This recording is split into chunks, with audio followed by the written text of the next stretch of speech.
유정복 인천시장이 공언했던 검단 스마트시티 사업이 끝내 무산 위기에 처했습니다. 검단 스마트시티 개발로 들썩이던 주변 부동산 시장도 가라앉았습니다. 물거품이 된 검단 스마트시티 개발에 인천 검단 주민들과 투자자들은 망연자실한 분위기입니다. 자세한 소식 경제산업부 김혜영 기자와 알아보겠습니다. 안녕하세요. 네, 안녕하세요.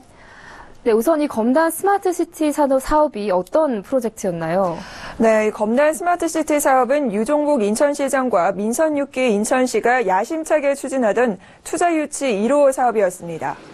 두바이 투자청에서 5조 원을 투자해 서구 검단 세빛도시 470만 제곱미터에 글로벌 기업들을 입주시켜 업무와 주거 교육을 복합한 자족 도시를 건설하는 개발 계획이었습니다. 이 사업은 2007년 택지개발사업 지구 선정 이후 10년 가까이 별다른 진척 없는 검단 신도시 개발 사업에 돌파구를 제시할 것이라는 기대를 모았는데요. 그러나 사업이 사실상 무산됐습니다.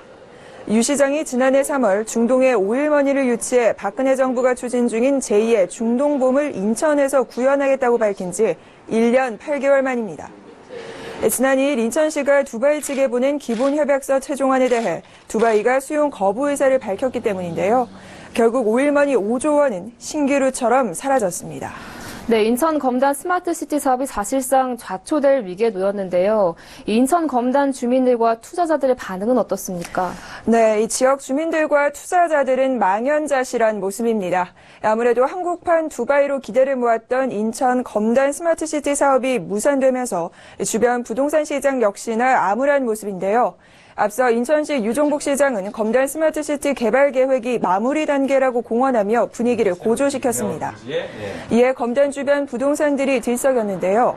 검단 스마트시티 A구역과 맞대고 있는 서구 원당동은 주변 시세가 적게는 2천만 원에서 많게는 5천만 원까지도 집값이 훌쩍 올랐습니다.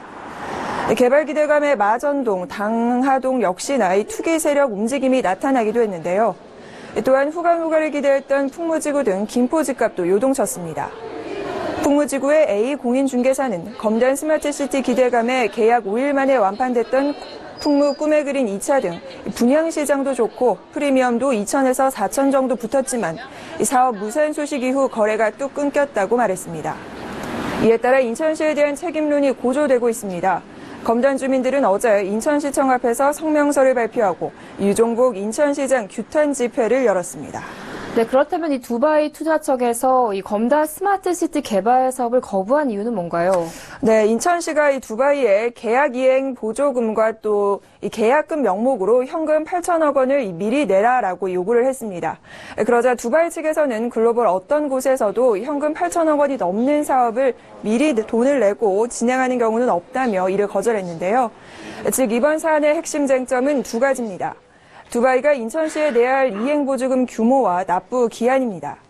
인천시는 사업 대상 토지 470만 제곱미터를 두바이 측에 2조 6,100억 원에 매각하기로 하고 매매비의 10%, 2,610억 원을 계약금 성격의 이행보증금으로 내년 1월까지 납부할 것을 제시했습니다. 또한 현재 개발 시행기관인 인천도시공사와 LH가 도로건설 등 이 기반시설을 조성하고 있는 만큼 일정에 맞춰 공사비를 납부할 것을 요구했는데요. 총 기반시설비는 2조 8천억 원으로 두바이 측은 2017년에서 18년 사이 약 6천억 원을 부담해야 합니다. 이에 두바이 측은 납부 기한이 촉박하고 토지 소유권 획득 이전에 개발비를 선납하는 것은 부당하다며 거부했습니다. 네, 그렇다면 인천시의 입장은 어떻습니까? 네, 영종도와 청라 등지에서도 추진하던 사업이 무산되면서 곤욕을 치렀던 인천시의 무능과 무책임함이 다시 한번 도마 위에 올랐습니다. 인천시는 아직 별다른 공식 입장을 발표하지 않은 상황입니다. 앞서 지난 3일 열린 기자간담회에는 두바이와 엇갈린 주장을 내놓기도 했는데요. 조동암 인천시 정무경제부시장은 지난 3일 이행보조금을 납부하라고 한 것은 무리한 요구가 아니고 최종 협상안 전에 미리 얘기된 내용이라고 반박했습니다. 하지만 두바이 투자청은 이런 인천시의 요구를 거부하고 검단 스마트시티 사업에서 발을 빼버리고 있어서 인천시는 사업 무산의 책임을 피하기 어려운 상황입니다. 이제 와서 두바이 투자청의 잘못이라고 변명을 해봤자 많은 투자자들이 인천시의 말을 믿고 거액을 투자했다 손해를 보게 된 것이어서 인천시의 책임은 가볍지 않을 것으로 보입니다. 신중하게 검단 스마트시티 사업을 추진하든지 아니면 두바이 투자청이 성금 8천억 원을 받아들이지 않는다면 다른 타협점을 찾든지 하는 노력이 미흡했다는 지적도 나옵니다. 사실상 사업이 무산된 상황에서 여전히 사업에 가능성이 있다는 듯이 얘기하는 인천시의 모습은 유종복 시장의 책임론을 축소시키기 위한 시간 끌기라는 비판도 피할 수 없을 것으로 보입니다.